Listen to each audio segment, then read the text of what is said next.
Sekarang kita pakai hukum dunia sebentar. Biasanya begini, kalau orang pindah tempat, walaupun ada di satu alam, itu pasti butuh bekal. Dan kadang bekalnya nggak sama. Contoh, nanti Ramadan, setelah itu masuk Idul Fitri. Biasanya ada mudik ya. Mungkin nggak mudik kalau nggak ada bekal. Saya sering perhatikan setiap tahun, orang itu mau mudik kalau ada bekalnya. Masya Allah, cuman motornya bebek, ya. Tapi kan bekalnya ada yang singa, ada yang sapi, ya. Itu ditambah lagi pelepah pisang, kasih dus lagi, kasih tulisan, sayang tunggu aku pulang, gitu kan? Kan dikumpulkan kan? Dan saya pernah tanya, kenapa Mas gak pulang? Gak ada bekal Pak, katanya. Jadi orang mau pindah tempat saja, itu perlu ada bekal. Anda kesini kalau nggak ada bekal nggak mungkin sampai. Sekarang kalau pindah dari Indonesia ke Singapura, sama nggak mata uangnya? Beda. Di Malaysia sama nggak?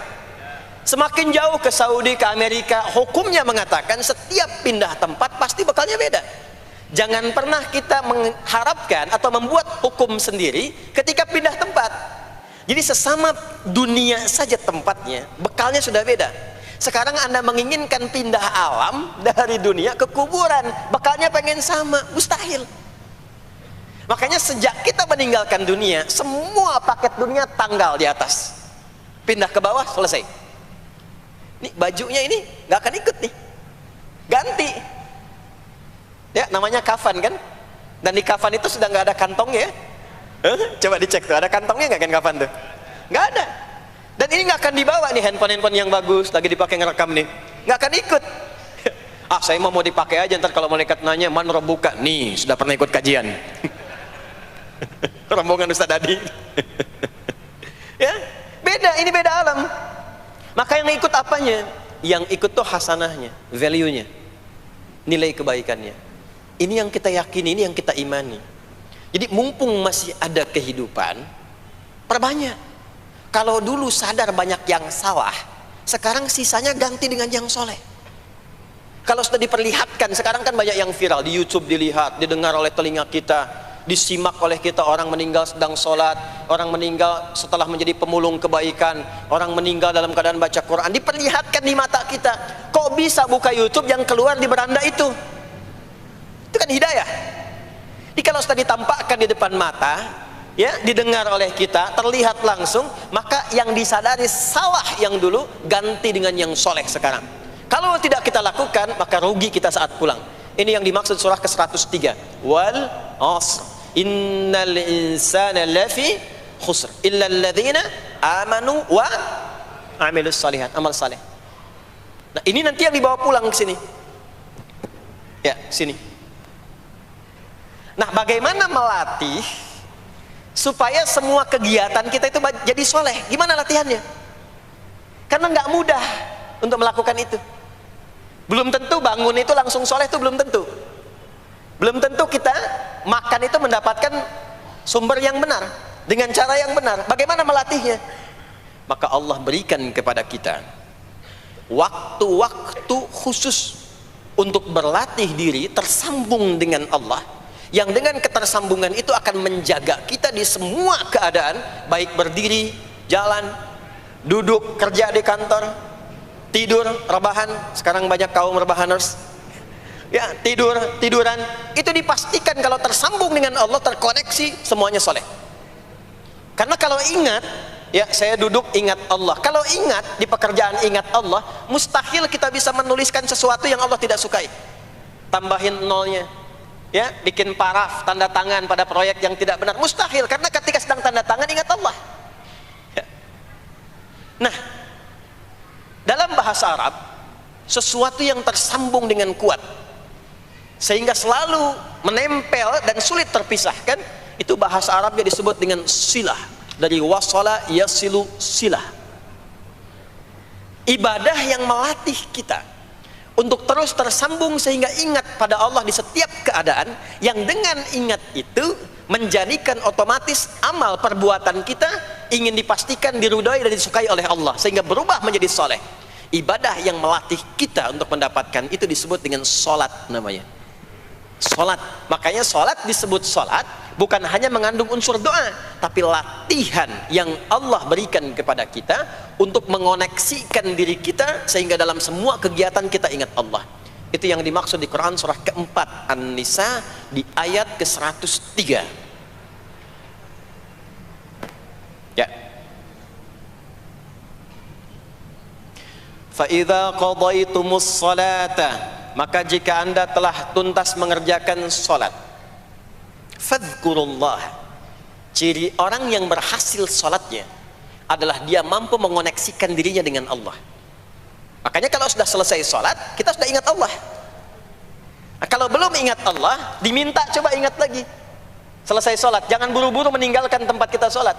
Ingat dulu, sambungkan dulu, sehingga saat keluar dari tempat kita salat sudah ingat Allah. Bahasa Arabnya mengingat Allah itu disebut dengan zikir, zikrullah. Karena itu sholat disebut dengan zikir. Buka Quran surah ke-20 Toha ayat ke-14. Saya nggak akan keluar dari Quran hadis sehingga nggak bisa didebat. Nggak bisa didebat. Anda nggak bisa debat karena ini bukan pikiran, karena ini Quran dan hadis. Quran surah ke-20 Toha ayat ke-14. Innani anallahu la ilaha illa ana fa'budni wa aqimis salata lidzikri. Salat disebut dengan zikir. Zikir itu artinya ingat.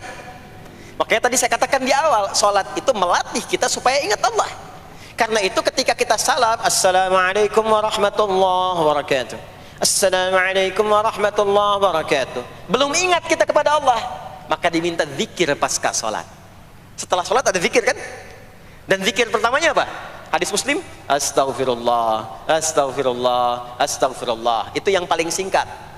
Kalau mau agak panjang, astaghfirullahalazim, alladzi la ilaha illa huwal hayyul qayyum wa atubu ilaihi.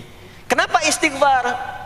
Karena kita memohon ampun kepada Allah kalau dalam sholat tadi belum nyambung sama Allah. Karena ada orang yang saat sholat bukan ingat Allah, dia masih ingat dunia. Padahal dari sejak awal sholat sudah diminta buang urusan dunia ke belakang. Makanya kita bertakbir, itu ada kitabnya. Asrarus shalah, nadharat fi ma'anis shalah. Ketika Anda mulai bertakbir, takbir begini, Allahu Akbar. Kenapa mengangkat tangan gini salah satunya? Di antara maknanya, buang urusan dunia ke belakang. Pasrahkan dirimu kepada Allah. Kalau sholatnya ingin khusyuk, jangan bawa urusan dunia ke dalam sholat. Buang. Yang menjadikan seseorang kurang khusyuk begitu takbir, dunia masih dibawa. Lisannya berucap Allahu Akbar, tapi pikirannya, motor hu akbar, mobil hu akbar, ya kan? Status tuh belum diupdate hu akbar. Ya, miss call belum dibalas, akbar. Itu bermasalah sehingga mudah dikerjai setan. Ada setan namanya khanzab di Sunan Abu Daud. Saat seseorang mulai bertakbir, kata Nabi, fayaqulu syaitanu, di situ setan mulai beraksi. Sebelum takbir kita dibikin fokus. Anda silahkan praktekkan. Kalau mau sholat rasanya fokus, tapi mulai bertakbir Allahu Akbar, setan mulai beraksi, kata Nabi, udhkur kada, udhkur kada. Ingat ini, ingat itu. Hatta la yash'ural musalli kamra'atan yusalli, sampai ada orang salat yang tidak sadar berapa rakaat sedang menunaikan salatnya. Subuh berapa rakaat tadi? 2 diucapkan, tapi ketika dipraktekkan ada yang 3. Ada yang 1. Ya, ada yang begitu. Ada, tapi di hati saya gitu ya. Nah ini, makanya setelah kita salat, salam, assalamualaikum, assalamualaikum, itu kita mencoba menyempurnakan dengan apa? Istighfar dulu. Kalau tadi ada yang belum tersambung. Setelah itu apa? Kita sambungkan Allahumma antas salam, subhanallah, alhamdulillah, Allahu Akbar. Makanya dilatih 33 kali. Sekali belum nyambung, 2 kali. 2 kali belum nyambung, 3 kali. 3 kali belum ingat, 4 kali. Masa iya sih sampai 33 kali belum ingat juga? Bapak nama siapa? Joni. Siapa Pak? Joni. Siapa Pak? Joni. Siapa Pak? Apa enggak dengar saya Joni? Itu baru 3 kali. Ini kita 33 kali menyebutkan subhanallah. Masa nggak nyambung juga? Alhamdulillah 33 kali. Masa nggak syukur juga? Dilatih. Kalau sudah terkoneksi, inilah dia. Fadhkurullaha qiyama. Bangun dari sholat, bangkit. Selesai sholat, mau kerja, mau kemanapun, ingat Allah. Jadi nggak ada istilahnya keluar masjid tertukar sendal. Itu nggak ada. Ada di sini yang tertukar sendal? Banyak. Insya Allah tidak ya. Kalau ingat Allah tuh nggak mungkin tertukar. Jadi begitu Anda akan menggunakan, yang punya orang lain sadar tuh, astagfirullah, Allah mengawasi, bukan punya saya walaupun mirip. Ya, walaupun mirip. Ya, pakai yang punya kita, itu akan diarahkan. Tapi kalau nggak ingat ada yang mengawasi, nggak ingat ada yang lihat, nggak ingat akan dihisab. Mana ya tadi? Oh, ini dia, masya Allah, lupa saya. Pakai masya Allah lah gitu. Dia pakai yang paling bagus tuh. Pulang dia, padahal dia ke masjid tuh nggak pakai sendal. Pekerjaan juga begitu, nggak akan sembarangan ngambil yang bukan haknya. Kerjakan proyek yang tidak benar. Demi Allah, kalau di Indonesia ini mestinya benar semua sholatnya, makmur. Wah, para polisi itu tenang tugasnya gitu, ya. Tentara juga nyaman. Di pekerjaan tuh nggak usah ada CCTV, ya. Nggak usah ada e-tilang, nggak usah ada kamera di jalan, gitu kan? Ah, ini karena kenapa? Latihannya nggak maksimal. Ini pentingnya sholat tuh itu. Jadi semua menjadi amal soleh. Semua jadi amal soleh. Begitu ingat Allah, maka berdiri ingat Allah, jalan ingat Allah, duduk ingat Allah, berbaring pun ingat Allah. Kalau sudah ingat Allah, pasti disebut nama Allah. Ini yang dimaksud hadis Nabi. Qala Rasulullah sallallahu alaihi wasallam, kullu amrin dhi balin la yubda'u fihi bi bismillahirrahmanirrahim fahuwa abtar.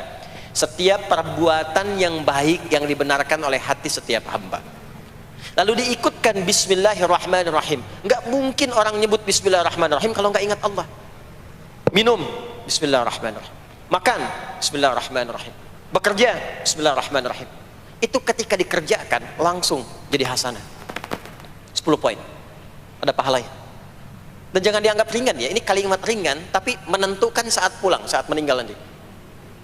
Nah, kalau enggak disebutkan bismillahirrahmanirrahim atau tidak bacakan doa yang menyertainya, maka jadi dunia saja, solehnya hilang, tinggal amalnya.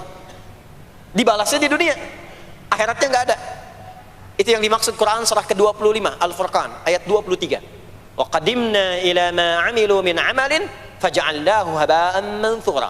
Kalau ada orang berbuat baik di dunia tapi tidak disertakan niat akhirat, kami balas dunianya. Anda kerja belasan tahun, puluhan tahun untuk dunia aja, dapat gaji, dapat benefit, dapat penghargaan. Ada yang juara, ada yang dapat bintang, champion, ya, ada yang promosi jabatan, tapi niatnya untuk dunia. Allah adil, kata Allah, kerja keras dia untuk dunia, saya balas dengan balasan dunia.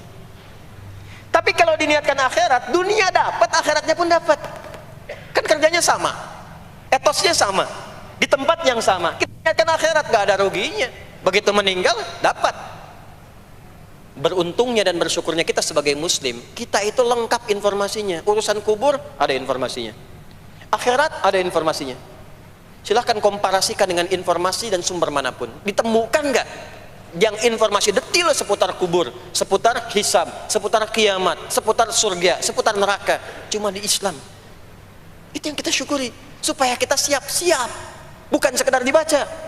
Baca ada pahalanya, tapi siap-siap ada konsekuensi kebaikannya. Ini balik ke sini. Karena itu saya katakan dari awal, pertama Bapak Ibu sekalian, sholat itu menjadi ibadah paling pokok karena dia akan mengantarkan kita pada konektivitas yang kuat dengan Allah Subhanahu wa taala. Ini poinnya. Kalau sudah nyambung dengan Allah, bukan cuma jadi amal soleh. Orang-orang yang tersambung dengan Allah di semua aktivitas kehidupannya, maka akan mendapat jaminan langsung dari Allah Subhanahu wa taala yang memudahkan semua urusan hidupnya. Mudah sukses, mudah bahagia, mudah tenang.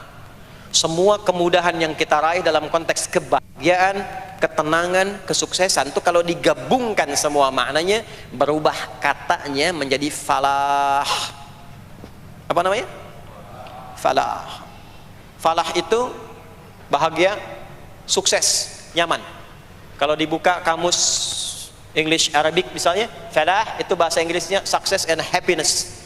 Bukan cuma bahagia, bahagia dan sukses. Bukan cuma sukses, karena ada orang sukses belum tentu bahagia.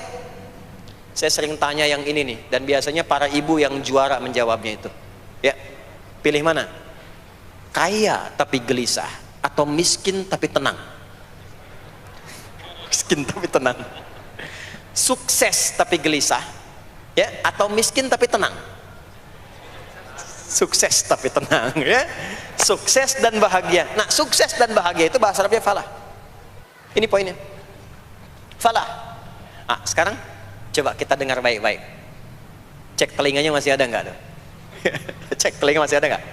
setiap hari, di setiap pergantian waktu dalam sehari. Pergantian waktu sehari itu ada 5. Dari mulai subuh, ke siang, zuhur, ke sore, asar, mau habis sore menjelang malam, maghrib, muncul malam, isya. Itu setiap hari 5 kali berganti waktu diperdengarkan oleh Allah. Hambaku, kamu harus bahagia. Hambaku, kamu harus sukses. Apapun pekerjaanmu, sukses. Apapun aktivitasmu, harus bahagia, harus senang, harus tenang. Falah. Kuncinya apa? Salat. Diperdengarkanlah hayya 'alas shalah. Diperdengarkan di telinga kita. Telinga bahasa Arabnya udhun, jamaknya adzan. Maka kalimat yang diperdengarkan 5 kali sehari itu disebut dengan adzan. Dan satu-satunya lafaz yang diperdengarkan 24 jam di muka bumi ini tak pernah berhenti. Makanya setiap tempat terjadi perbedaan waktu sholat. Ya, di sini tadi subuhnya jam berapa? 4.13, 12, 49, 4.10. Terjadi perbedaan pendapat tentang waktu subuh. Ya, ini menandakan bahwa bukan dari tempat yang sama. Saya di Bekasi tadi 49. 4:09, sini 4:13. Jadi setiap detik, setiap menit, ini adzan, sana adzan, ini adzan, sana adzan, terus bersautan. Dan kalau kita dengarkan sedunia itu dari beda waktu, 24 jam diperdengarkan. Hayya 'alas shalah, ayo salat. Kenapa mesti salat ya Allah? Hayya 'alal falah. Dengar tuh baik-baik kata Allah. Salat akan mengantarkan engkau pada kebahagiaan. Salat mendekatkan engkau pada kesuksesan. Salat mengantarkan engkau pada kedamaian. Makanya kalau orang sholat pasti tenang hatinya. Kalau nggak percaya silahkan. Sholat itu diantara manfaatnya mendatangkan ketenangan. Sholat mendatangkan kesuksesan. Karena itu sholat bukan hanya ibadah yang diwajibkan pada umatnya Nabi Muhammad SAW saja, tidak. Semua nabi dan rasul yang pernah bertugas di bumi itu semuanya sholat dan meminta umatnya sholat. Hanya memang kita yang paling sempurna menunaikannya, caranya. Ya, dulu umat nabi-nabi lain juga sholat. Contoh, Nabi Musa sholat. Nanti diviralkan di Quran surah ke-20, Thaha ayat 14. Nabi Isa alaihi salam yang paling dekat ke Nabi Muhammad 600 tahun sebelum Nabi lahir, itu sholat. Beliau sholat. Diviralkan di Quran surah 19 Maryam ayat 31 sampai 33. Ya, sampai ke 33-nya wa ja'alani mubarakan aina ma kuntu wa awsani bis shalah. Salat. Siapa lagi? Nabi Zakaria. Nabi Zakaria itu kapan beliau mendapatkan berita gembira akan punya anak? Saat sholat. Jadi berdoa, masuk ke mihrabnya Maryam, melihat Maryam punya banyak keistimewaan, maka beliau sholat di mihrabnya itu. Di Quran surah ketiga Ali Imran ayat 38 sampai 39. Hunalika da'a Zakaria rabbah qala rabbi habli min ladunka dzurriyyatan thayyibah innaka sami'ud du'a. Turun jawaban, fanadathul malaikatu wa huwa qa'imun yusalli fil mihrab annallaha yubashshiruka bi Yahya. Jadi Nabi Zakaria itu dapat berita akan punya anak namanya Yahya saat salat. Di salat itu kalau dikerjakan bisa berdampak pada percepatan terkabulnya doa. Minta apapun dijawab sepanjang maslahat. Makanya nanti untuk umat Nabi Muhammad jangan tunggu, panggilan salatnya adalah panggilan langsung dari Allah. Minta, punya masalah apa? Aku selesaikan kata Allah. Di salat itu bukan main-main, bukan beban, bukan sekedar kewajiban, tapi kewajiban yang dipaksa untuk membahagiakan kita. Kalau Allah nggak sayang, nggak akan disuruh salat. Pak, Bu, itu panggilan sholat. Perhatikan panggilan pertamanya, Al-Baqarah ayat 45. Wasta'inu bis sabri wassalah. Kata Allah, hei hambaku, kalau engkau punya masalah, sabar dulu, terima. Karena aku titipkan masalah itu kepadamu untuk meningkatkan kualitas hidupmu, bukan ingin membebanimu. Dan tidak mungkin aku uji engkau dengan masalah itu kecuali engkau mampu mengatasinya. La yukallifullahu nafsan illa usaha. Nah sekarang bawa itu lewat sholat, minta solusi kepada Allah, terima dulu dengan sabar. Setelah itu belajar untuk meningkatkan kualitas hidup, dan bawa lewat sholat, minta solusi. Ternyata saat kita menunaikan sholat itu diperintahkan oleh Allah, minta punya masalah apa. Makanya kita katakan begitu Allah perintahkan wasta'inu bis sabri wassalah. Hei, kalau punya masalah terima dengan sabar, minta tolong, minta solusi kepada Allah lewat sholat. Maka ketika kita minta, kita robah kalimatnya dari wasta'inu, kata perintah, menjadi bentuk permohonan, fi'il mudhari. Iyyaka na'budu wa iyyaka nas. Itu ketika Anda mengucapkan iyyaka na'budu wa iyyaka nasta'in, fikihnya begini, ucapkan di lisan, hadirkan dalam hati dan pikiran kita masalah apa yang sedang kita rasakan. Minta kepada Allah solusinya. Minta. Jadi bukan sekedar diucapkan. Karena hadis qudsinya berbunyi begini, hadis qudsinya. An Abi Hurairah radhiyallahu ta'ala anhu qala Rasulullah sallallahu alaihi wasallam, qala Allah azza wa jalla, Allah berfirman. Saya langsung saja ke bagian kalimat iyyaka na'budunya. Idza qala al-'abdu, kalau seorang hamba berkata dalam salatnya, iyyaka na'budu wa iyyaka nasta'in, ya Allah, sekarang hamba salat kepadamu, ibadah hanya kepadamu, seperti yang kau perintahkan. Maka hamba memohon kepadamu, ya Allah, seperti yang kau janjikan. Wa iyyaka nasta'in. Lalu hadirkan dalam benak kita, ya Allah, engkau maha tahu sebelum hamba ungkapkan. Hamba punya persoalan ini. Mohon kepadamu, ya Allah, hilangkan semua masalah itu. Berikan hamba solusi yang terbaik. Berikan hamba keberkahan darimu. Itu sekilas hadir dalam jiwa kita. Maka apa yang terjadi? Qala Allah azza wa jalla, dijawab kalimatnya itu, hadza baini wa baina 'abdi wa li 'abdi ma sa'al. Ini perjanjian antara aku dengan hambaku. Kalau hambaku benar sholatnya sampai kalimat ini, apapun yang dia mintakan sekarang, aku akan kabulkan. Sepanjang itu ada maslahat untuk dirinya. Dicontohkan itu oleh Nabi Zakaria. Beliau itu minta saat berdiri, Pak, bukan saat sujud. Dimulai dari berdiri, nanti akumulasinya saat sujud. Itu berdiri aja, kalau benar mintanya dikabulkan. Tidak menunggu selesai sholat. Dan ada fikihnya, nggak sembarangan, ada fikihnya nanti. Ada fikihnya, ya, ada tuntunannya. Poinnya adalah sholat itu solusi. Makanya jangankan Nabi yang tadi saya sebutkan, Nabi Ismail itu saking pentingnya sholat, wasiat beliau yang diviralkan di Al-Quran untuk semua keluarganya sholat. Ada di Quran surah 19 Maryam ayat 55. Wa kana ya'muru ahlahu bis salah. Kata Allah, dan tercatat Ismail itu pernah berwasiat meminta semua keluarganya, hei, sholat. Jadi kalau kita mau urut sampai ke atas, semua sholat. Muhammad sallallahu alaihi wasallam bin Abdullah bin Abdul Muttalib bin Hashim bin Abdul Manaf bin Qusay bin Murrah bin Kilab bin Ka'ab bin Ghalib bin Fikir bin Malik bin Nadar bin Kinana bin Khuzaimah bin Mudrikah bin Ilyas bin Nizar bin Mudar bin Ma'ad bin Adnan bin Addi bin Adri bin Muqawwam bin Nahur bin Tarikh bin Ya'rub bin Yasjub bin Nabit bin Ismail alaihi salam bin Ibrahim alaihi salam bin Azar atau bin Nahur bin Abir bin Kinan bin Arfakhshad bin Sam bin Nuh alaihi salam bin Mikhlail Matusyalah bin Kinan bin Anwas bin Thith bin Adam alaihi salam. Semua salat. Coba ulangi itu. Semua salat. Para nabi salat, para rasul salat. Anda bukan nabi, bukan rasul, nggak mau sholat dan pengen mudah hidupnya, pengen masuk surga Firdaus lagi, Anda sehat. Jadi ini pentingnya sholat itu bukan cuma kewajiban, tapi diwajibkan, dipaksa dengan wajib itu supaya bahagia, supaya falah. Makanya kalau ada panggilan azan, cara memahaminya ini falah. Oh, ini solusi saya di sini nih, kebahagiaan saya ada di sini, kesuksesan saya ada di sini. Ya, makanya ketika dipanggil oleh muadzin, hayya 'alas shalah, labbaik, siap saya. Di sini. Ini poinnya. Nah, saya sambungkan kembali, ya. Ketika seseorang dilatih lewat salat dan sudah mulai tersambung dengan Allah Subhanahu wa taala, maksudnya ingat Allah, tertatalah semua aktivitasnya. Maka berubahlah lewat salat ini, lewat latihan ini, semua kegiatannya berubah, didorong menjadi amal soleh. Karena itu, setiap orang yang sholatnya benar, yang pertama dianugerahkan oleh Allah kepada orang sholat itu bukan dunia, tapi perubahan perilakunya menjadi lebih baik. Jadi bukan kaya dulu, ya. Abdurrahman bin Auf tuh hijrah masuk Islam, dilatih sholat, malah hartanya hilang semua, dirampas. Tapi setelah itu jadi apa? Jadi orang paling kaya, ya. Abu Bakar As-Siddiq, Utsman bin Affan, Umar bin Khattab, pertama kali masuk Islam kan latihannya sholat. Apakah langsung kaya? Jadi pemimpin? Jadi diplomat? Amr bin As bisa ekspedisi dari Afrika Utara sampai ke Syam? Tidak. Yang diberikan apa? Perubahan perilaku dulu.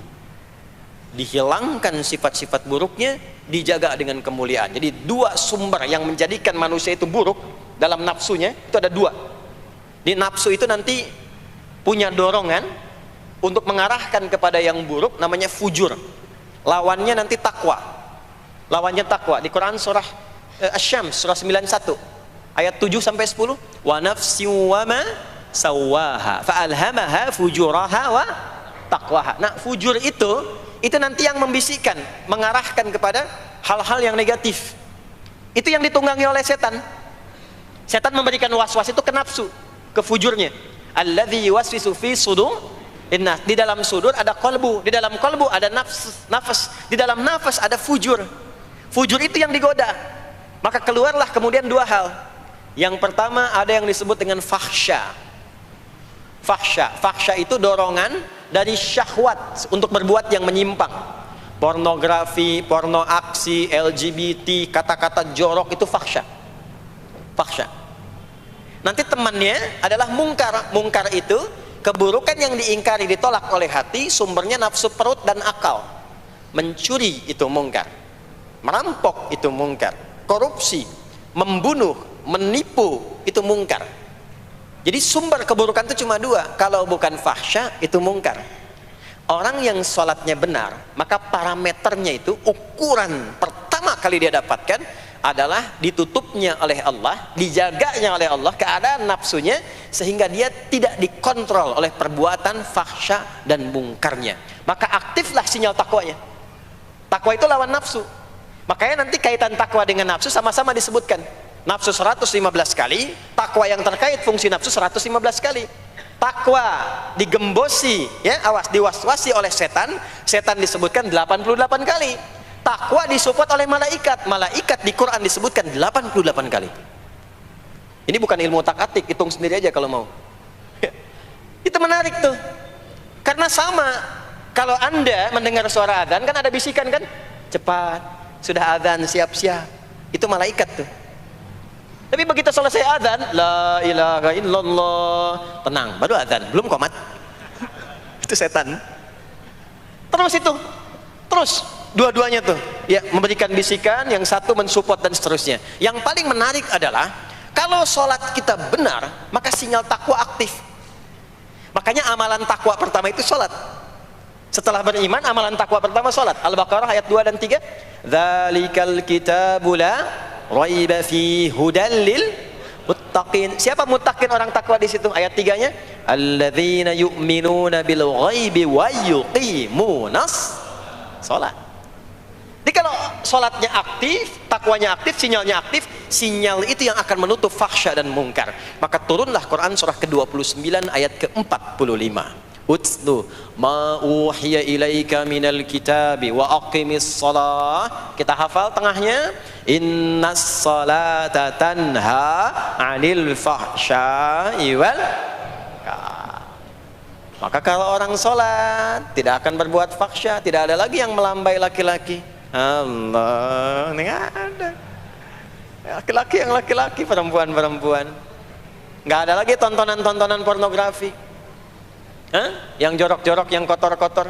Nggak ada lagi kata-kata kotor di lisan itu, karena lisannya dilatih untuk mengucapkan yang baik-baik. Allah, sami Allahu liman hamidah, subhanallah, alhamdulillah, Allahu akbar. Makanya pasca sholat tuh berubah. Maaf ya, Allah tidak memberikan kepada Nabi Muhammad SAW tongkatnya Nabi Musa, mukjizatnya Nabi Isa, apalagi Nabi Ibrahim dan selainnya. Tapi Allah turunkan Al-Quran kepada Nabi Muhammad SAW, lalu dipraktekkan Quran itu pertama lewat sholat. Anda tahu apa yang terjadi? Nabi Muhammad itu diutus oleh Allah dalam lingkup masyarakat yang sangat terbelakang dan hatam kriminal. Jadi kriminalnya bukan dikerjakan, hatam. Dan nyaris tidak kenal kebaikan, makanya disebut dengan jahiliyah. Kalau Bapak Ibu tanya di zaman Nabi, ya maaf, ada pezina? Bukan cuman ada, hatam, perfeksionis zinanya. Itu. Membunuh itu, ya, mabuk, ada orang mabuk kekinian di zaman jahiliyah. Pemabuk amatir itu 5 kali sehari mabuknya. Yang amatir. Jadi kalau baru mabuk sekali, 2 kali, itu coba-coba. Amatir itu 5 kali. Pembegal. Ya, sekarang kita dengar berita ada begal ini itu. Jahiliyah itu sekampung begal semua. Kampung Gifar. Tapi Allah menghendaki Rasulullah latih lewat salat. Apa yang terjadi? Berubah jahiliyah itu, berubah menjadi khairu ummah, umat terbaik yang paling teladan, yang menginspirasi, yang pernah berkehidupan di bumi. Sampai persaksiannya dari Allah langsung, turun Quran surah ketiga Ali Imran ayat 110. Kuntum khaira ummatin ukhrijat linnas. Jadi kalau ada orang dermawan, itu yang paling dermawan. Kalau ada orang sabar, itu yang paling sabar. Kalau ada pasar yang paling ideal, itu yang paling bagus. Berubah itu. Ya. Kenal Abu Dzar Al-Ghifari? Ayo kenal. Enggak. Abu Dzar Al-Ghifari itu nama aslinya Jundub bin Junadah. Di antara pemimpin begal di zamannya. Dari kota Ghifar. Ghifar itu kampung begal asalnya. Ya, alhamdulillah. Masuk Islam. Datang ke Mekah. Bertemu dengan Rasulullah. Begitu masuk Islam, kata Jundub bin Junadah, ya Rasulullah, ausini au kama qala, berikan saya nasihat. Kata Nabi, pulang sekarang. Kata beliau, enggak, saya mau umumkan keislaman saya depan Ka'bah. Kata Nabi, jangan lakukan. Sekarang orang masih belum tahu tentang Islam, nanti marah kamu dipukuli. Kata beliau, ya Rasulullah, saya ini membegal terang-terangan, masa bersyahadat sembunyi-sembunyi? Maka keluar ke depan Ka'bah, dia katakan, ya ma'asyara Quraisyin, hei semua orang Quraisy. Datang orang, ushidu bi annahu la ilaha illallah wa anna Muhammad Rasulullah. Aku bersaksi, syahadat la ilaha illallah Muhammad Rasulullah. Kalian mau apa? Dipukulin sampai pingsan. Sampai ketika akan diteruskan, ada riwayat mengatakan datang Sayyidina Ali bin Abi Thalib, ada yang mengatakan Sayyidina Hamzah ya bin Abdul Muttalib radhiyallahu ta'ala anhuma jami'an. Datang menyampaikan, jangan teruskan. Kalau ini meninggal, ini wafat, kita akan celaka karena kafilah kita akan lewat desa Ghifar. Kalau lewat Ghifar gak akan berhasil niaga kita, katanya. Ya, karena akan dihabisi semua ini orang Ghifar. Maka dibiarkan pergi, pulang. Tahu apa yang terjadi? Begitu Nabi hijrah ke Madinah, dikagetkan dengan suara kaki yang berdecak kencang, bang bung bang bung bang bung. Ternyata ada berita gembira, sekampung begal Ghifar itu masuk Islam semuanya, berubah jadi baik. Untuk menginspirasi generasi kemudian, maka dipopulerkanlah oleh beliau kunyahnya dengan nama daerahnya. Sayalah Abu Dzar Al-Ghifari. Al-Ghifari itu maksudnya apa? Dulu saya ini berasal dari Ghifar, kampung saya kampung begal. Cuma karena saya masuk Islam, diajarin sholat, diajarin baik, sekampung baik semua. Ya. Makanya orang-orang Arab setelah itu, bahkan non-Arab, kalau datang memperkenalkan daerahnya. Imam Al-Bukhari, itu nama aslinya bukan Al-Bukhari.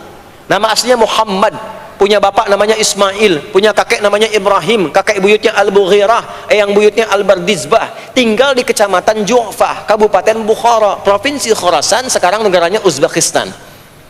Karena berasal dari Bukhara, datanglah beliau kemudian ke Arab, sekarang ke Jazirah, ke Mekah, ke Madinah, memperkenalkan, saya bukan orang Arab, saya dari Bukhara. Rumusnya tambah alif lam di depannya, ujungnya tutup dengan i. Al-Bukhari, saya dari Bukhara. Diperkenalkan, maksudnya apa? Islam sudah masuk ke tempat saya, orang-orangnya sudah baik, orang-orangnya sudah khusyuk. Itu memperkenalkan. Orang tua kita Syekh Yasin dari Padang, maka diperkenalkan Syekh Yasin Al-Padangi. Syekh Ahmad Khatib dari Minangkabau, Syekh Ahmad Khatib Al-Minangkabawi. Syekh Abdul Somad dari Palembang, Syekh Abdul Somad Al-Palembangi. Syekh Nawawi dari Banten, Syekh Nawawi Al-Bantani. Ya, nanti ada Pak Ghafur dari Pondok Indah, ya, Masjid Raya Pondok Indah, datang ke Mekah umrah haji, ana Ghafur al Masjid Raya al Pondok Indahi gitu. Itulah salat. Jadi salat itu merubah keadaan kita lebih baik.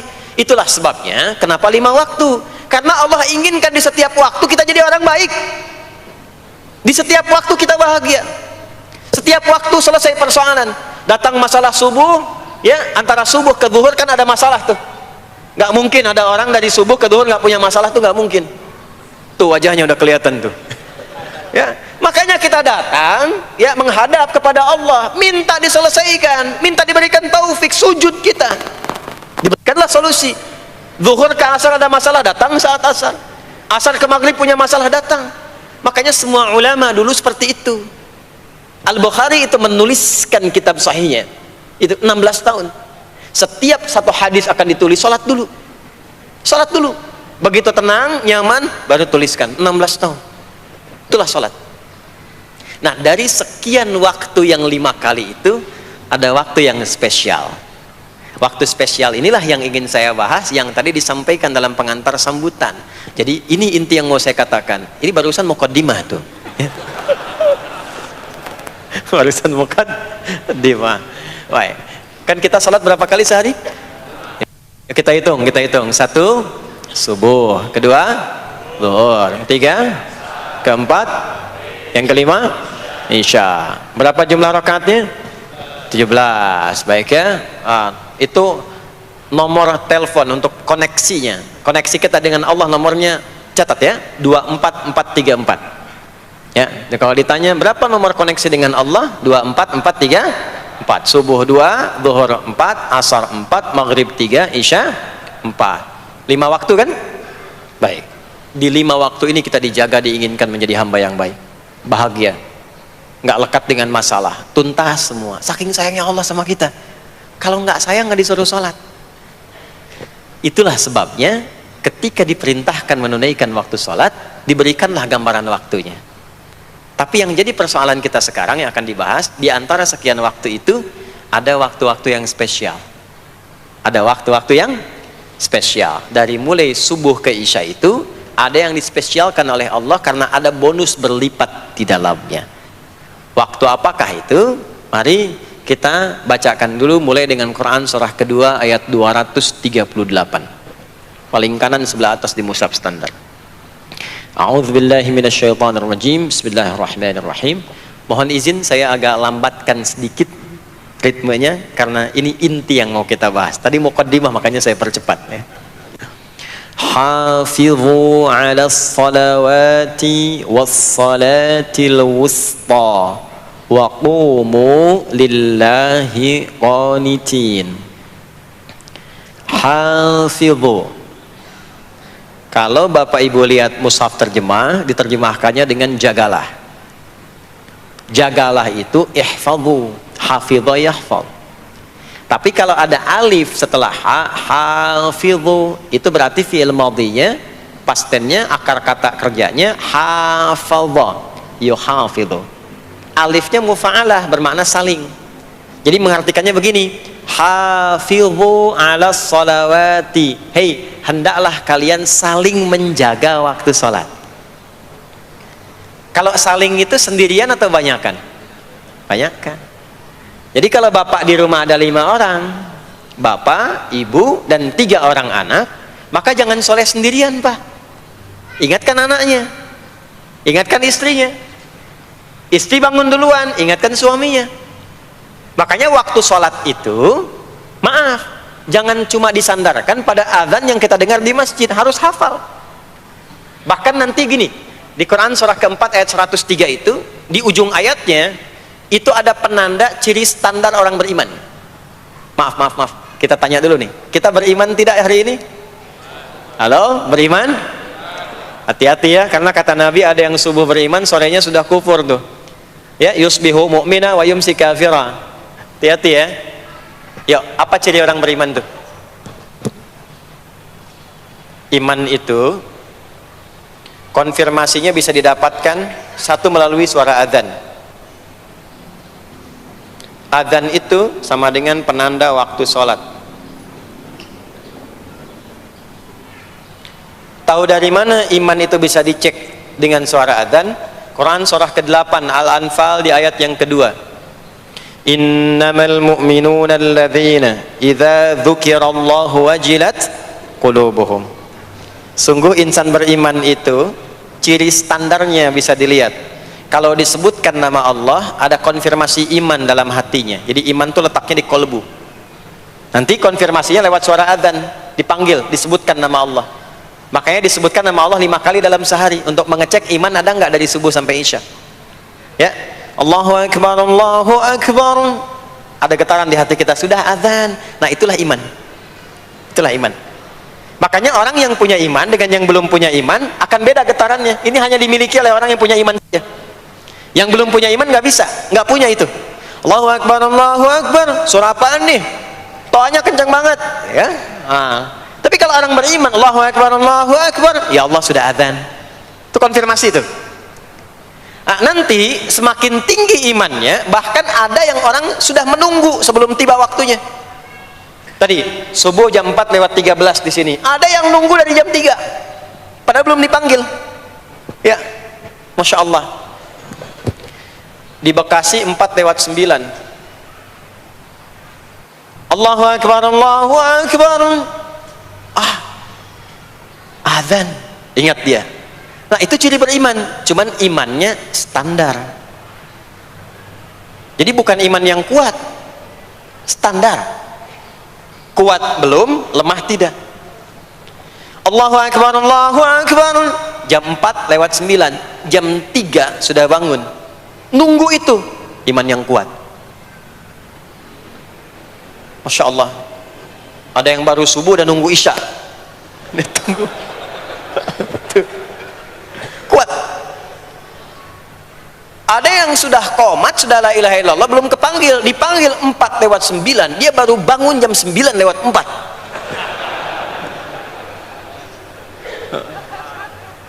Tuh. Nah, ini iman lemah di bawah. Ciri standar, karena dipanggil ingat, maka ciri standar orang beriman itu tahu waktu sholat. Harus tahu Pak, Bu. Itu standarnya. Itu ada di Quran surah keempat, di akhir ayat 103. Inna salata kanat 'alal mu'minina kitaban mawquta. Kalau pakai terjemah balaghah itu bunyinya begini, sungguh orang beriman itu pasti tahu waktu sholat. Nah, jadi kalau ditanya jam berapa zuhur nanti belum bisa kita jawab dengan sempurna, itu artinya apa? Imannya belum naik itu ke level standar, belum menguat. Ya, ini poinnya. Nanti kapan waktu sholat itu tiba? Kalau ada yang belum ingat, jangan dibiarkan tidak ingat. Makanya kata Al-Quran, saling menjaga ya waktu sholat itu. Jangan sampai di keluargamu, ada temanmu, kolegamu, bahkan tetanggamu itu nggak tahu waktu sholat. Bahkan nggak sholat, itu bahaya. Kalau memang sayang sama anak, ingatkan. Sayang istri dengan suami, ingatkan. Tanda istri beriman yang cinta dengan suaminya, tanda pertamanya ketika mengingatkan suaminya pada semua hal yang disukai oleh Allah. Begitu sebaliknya. Maka kata Al-Quran, hafidhu, saling menjaga waktu sholat. Disebutkan di situ alas sholawat. Bentuknya begini. Tulisannya alif, lam, waw, alif, ta maftuha begini. Alas, begini tulisannya. Karena nanti ada yang begini, ada yang begini. As-sholat, ada yang begini. Biar saja, nggak usah. Ada yang begini, ta marbutah. Seperti Al-Baqarah ayat 3, alladzina yu'minuna bil ghaibi wa yuqimunas shalah. Begini tulisannya. Ada yang begini, as-salat pakai alif ta gini. Tapi di Al-Baqarah ayat 238 tulisannya begini, alas salawati, taknya terbuka. Secara singkat begini, secara singkat. Kalau tulisannya begini, maka yang dimaksud salat fardu. Yang dimaksud salat apa? Salat fardu. Salat fardu itu ada berapa? 5 waktu. Maka kata Allah, hei, saling jaga ya. Waktu salat yang fardu itu yang 5 waktu. Di antara yang 5 itu ada yang spesial. Was-shalatil wusta. Waktu yang pertengahan. Tengah-tengah. Di antara 5 waktu itu. Yuk kita tuliskan dulu sebentar. Sebentar. Salat ada salat apa saja? Subuh, kemudian zuhur, kemudian asar, kemudian nggak cukup, ambil ke sini, maghrib, kemudian isya. Subuh, zuhur, asar, pindah sini, maghrib, isya. Lihat rumusnya. Jadi yang sholat pertengahan yang mana? Jangan lihat tulisannya itu, ya, karena subuh di tengah-tengah disebutnya subuh ya. Sholat pertengahan yang mana? Asar apa subuh? Subuh apa asar? Apa dalilnya? Kita pakai dalil. Nah, sholat pertengahan itu disebutkan oleh Nabi itu ada 2. ada subuh dan asar. Qala Rasulullah sallallahu alaihi wasallam yata'aqabuna fiikum malaikatul laili wa malaikatul nahari fi salatil asri wa fi salatil fajri. Berebut semua malaikat yang bertugas di siang dan malam, berebut membersamai kita. Kalau berebut itu artinya kalau ada yang berdoa diaminkan, kalau ada yang mohon ampun diistighfarkan oleh malaikat. Jadi malaikatnya minta kepada Allah, ya Allah ampuni si fulan, ya Allah ampuni si fulan, ya Allah si fulan, dan seterusnya sampai selesai. Itu khusus di salat asar dan salat subuh. Sampai kemudian thumma yas'aduna ila sama, kemudian mereka para malaikat itu kembali bertugas masing-masing, lalu Allah mengonfirmasi kepada mereka untuk menunjukkan kebenaran tugas malaikat yang tidak bermaksiat. Allah Maha tahu tentang hambanya, Maha tahu. Tapi Allah ingin menunjukkan kepada kita apa yang benar dari lisan malaikat itu, yang nggak pernah berdusta. Ya, maka Allah bertanya kepada malaikat, bagaimana keadaan hambaku ketika engkau tinggalkan? Maka disampaikan oleh malaikat itu, ya Allah, aku meninggalkan hambamu si fulan, dia sedang menunaikan ibadah, dia sedang sholat kepadamu, dan khusyuk berdoa, dan seterusnya. Maka apa jawabannya? Saksikanlah, ketika malaikat menyampaikan sedang ibadah, maka turun bonus dari Allah untuk mengampuni dosa si hamba itu.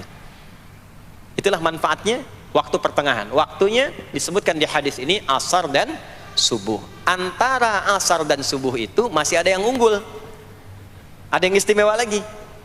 Apa yang istimewa? Antara asar dan subuh yang istimewa terletak di subuhnya. Jadi dari 5 waktu ini, yang pertengahan asar dan subuh, karena amal di bawah ditunjukkan untuk mendapatkan penilaian langsung dari Allah seketika dan memberikan jawaban dari apa yang kita inginkan, asar dan subuh. Tapi dibandingkan asar dengan subuh, bila keduanya dibandingkan, dua-duanya mulia. Maka subuh punya kemuliaan yang tidak dimiliki oleh asar. Ya, makanya nanti asar bisa bertemu dengan zuhur, masih ada jama, masih ada qasar. Maghrib ketemu isya, masih ada jama, ada qasar. Ya. Tapi subuh nggak bisa dijamak, nggak bisa dikosor. Ya. Makanya subuh letaknya jauh, ke isya jauh, ke zuhur jauh. Ya, saya mau jamaah, ya jamaah antara isya dengan subuh biar nanti bangunnya sekalian gitu, nggak bisa. Ya, maghrib masih bisa dijamak dengan isya, isya dikosor dari 4 jadi 2. Maghrib nggak bisa dikosor karena 3 nggak mungkin jadi 1,5. Ya, zuhur udah 2, masa mau dikurangin lagi? Subuh udah 2, nggak mungkin dikurangi lagi. Maka dari itu subuh menyendiri-sendiri. Nah, ada apa kemuliaan di subuh itu? Maka turunlah Quran surah ke-17 ayat 78 yang tadi saya bacakan di awal. Aqimis salata liduluki syamsi ila ghasaqil lail. Sampai sini zuhur sampai isya. Duluki syamsi tergelincir matahari itu zuhur. Sampai ghasaqil lail tiba malam itu isya. Lalu ditutup ujungnya wa qur'anal fajr. Khusus untuk subuh itu ditambahkan selain sholat ada bahasa Quran di Quran sendiri. Khusus untuk subuh redaksinya ditambahkan dengan Quran. Apa itu Quran? Halo, apa itu Quran? Kalau tidak tahu cepat katakan wallahu a'lam. Apa itu Quran? Allahu a'lam. Ada Quran, ada Al-Quran. Ada Quran, ada Al-Quran. Kalau yang disebut Al-Quran itu mutlak firman Allah. Dari mulai Al-Fatihah sampai An-Nas. Ini yang terdapat di dalam mushaf ini, di 2 jilid ini. Ya, itu Al-Quran. Kalau disebutkan Quran tanpa alif lam, maka yang dimaksudkan bacaan secara umum. Apakah itu Al-Quran, doa, istighfar, semua bacaan itu Quran. Kemuliaan sholat subuh itu dimulai sejak waktu fajar, matahari mulai keluar sinarnya untuk membelah gelapnya malam, itu sinarnya disebut dengan fajar. Nanti subuhnya saya terangkan di akhir. Sinarnya dibelah, membelah kegelapan malam, fajar shadiq. Maka pada saat itu bukan hanya sholatnya yang punya keistimewaan seperti sholat asar tadi, tapi semua bacaannya langsung dijawab seketika oleh Allah Subhanahu wa Ta'ala, dipersaksikan oleh seluruh malaikat dan dijawab langsung oleh Allah Subhanahu wa Ta'ala.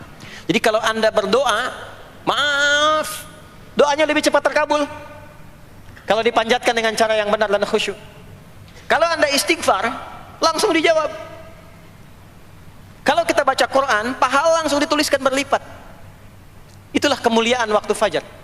Jadi Allah sendiri yang menyampaikan, bukan cuma sholat yang penting, semua bacaannya itu langsung didengar, langsung direspon, langsung dipersaksikan.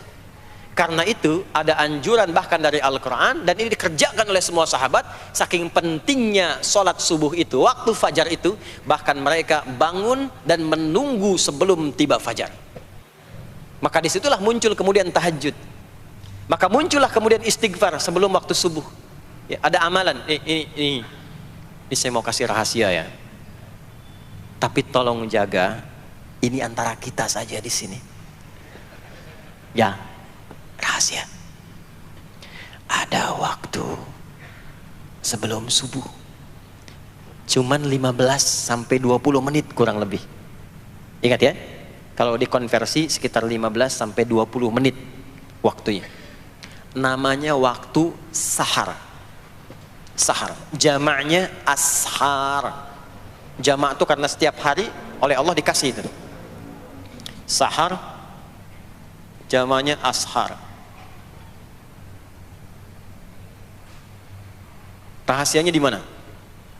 Bapak Ibu, ini waktu yang paling cepat untuk terkabulnya doa. Anda mau minta apa saja, hadisnya qudsi. Ibadi, kata Allah, hambaku, siapapun yang bermohon sekarang aku kabulkan, yang minta aku berikan. Wa man istaghfara li ghafartu lah. Siapa yang minta ampunan, istighfar, aku ampuni dia sekarang juga.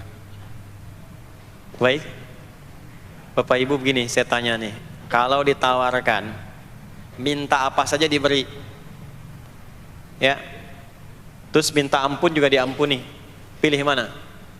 Minta apa saja diberi, mau minta apa saja, atau mau minta ampunan istighfar, pilih mana?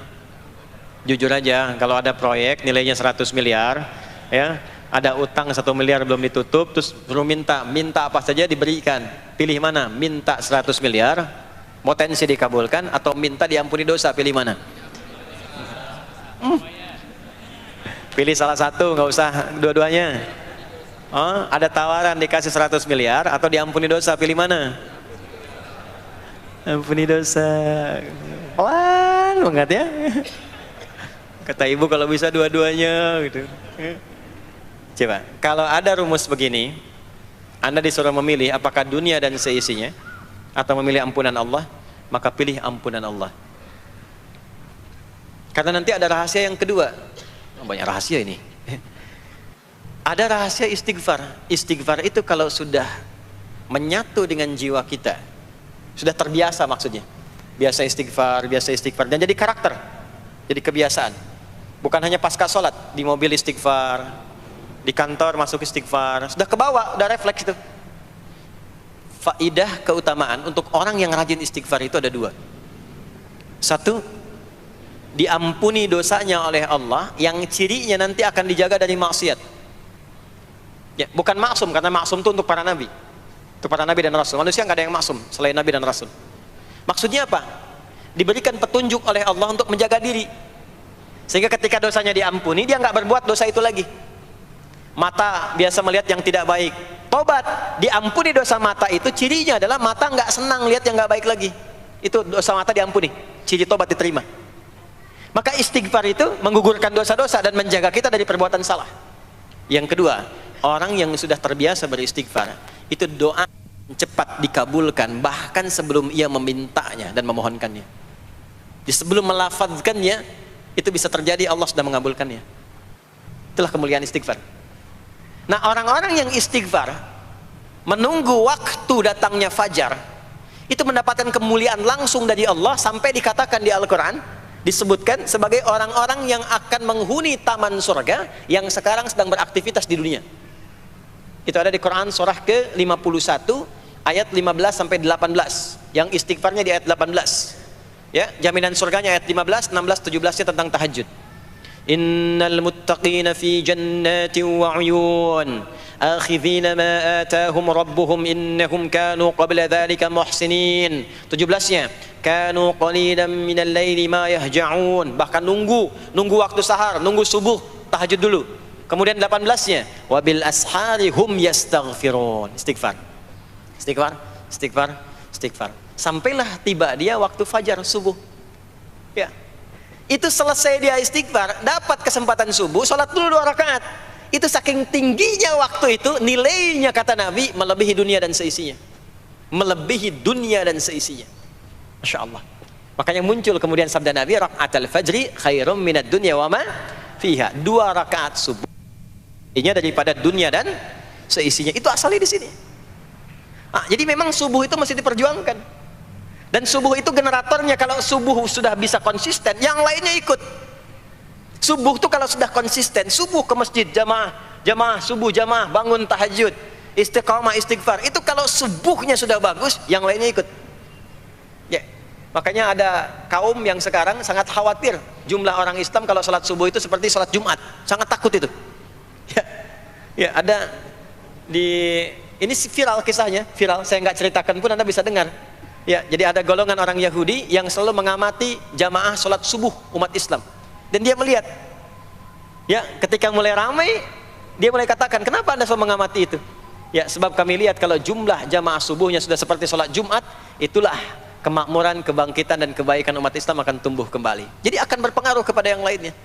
Itulah mudah-mudahan kegiatan perjuangan subuh, ya, ada pejuang subuh baik di Masjid Raya Pondok Indah, di masjid-masjid yang lainnya, memberikan keberkahan kepada kita, dan puncaknya adalah perubahan pada perilaku. Jadi kalau cuman berjuang datang subuh tapi tidak merubah perilaku, ada yang salah dengan itu semua. Ada yang tidak tepat, ada yang belum sempurna. Itu yang bisa kita sampaikan sebagai kajian pembuka kita di kesempatan kali ini. Mudah-mudahan ada manfaat yang bisa kita dapatkan. Kesimpulannya adalah salat adalah inti amalan kita yang bisa merubah alur kehidupan kita dunia dan akhirat. Salat kunci kebahagiaan, salat kunci kesuksesan, salat kunci datangnya rahmat Allah Subhanahu wa taala. 2, Allah meminta kita menunaikan salat 5 kali dalam sehari untuk memudahkan semua urusan kita di setiap waktu dalam sehari itu. Dan yang ketiga, di antara sekian 5 waktu itu ada waktu-waktu yang istimewa, yaitu asar, dan yang paling istimewa adalah subuh ataupun fajar. Mudah-mudahan kita bisa konsisten menunaikan dan menjaga waktu salat itu sampai kita pulang kepada Allah dalam keadaan husnul khatimah. Sementara itu yang disampaikan. Baik, mudah-mudahan ada keberkahan dari apa yang telah disampaikan. Pasti apa yang saya sampaikan pasti ada salah, pasti ada yang kurang tepat, pasti ada yang keliru disampaikan. Mohon diingatkan supaya saya koreksi, tinggalkan yang salahnya, ambil yang benar, yang baik, yang kira-kira bisa diamalkan. Jauhi hal-hal yang bisa menjauhkan kita dari Allah, dan semoga kita semua diwafatkan dalam keadaan husnul khatimah insyaallah. Allahumma taqabbal minna innaka antas sami'ul alim wa tub 'alaina innaka antat tawwabur rahim. Allahumma nahmaduka hamdan syakirin kama 'allamtana an nahmadak wa nashkuruka syukran kama 'allamtana an nashkurak antal muqaddim antal muakhir biyadikal khair innaka 'ala kulli syai'in qadir. Allahumma ij'al jam'ana hadza jam'an marhuma wa tafarruqana min ba'dihi tafarruqan ma'suma. Ya Allah, jadikan pengajian kami pagi di siang hari ini pengajian yang Kau berkahi, dan bila pun kami berpisah, jadikan perpisahan kami mengantarkan pada kemuliaan yang lebih baik di sisimu.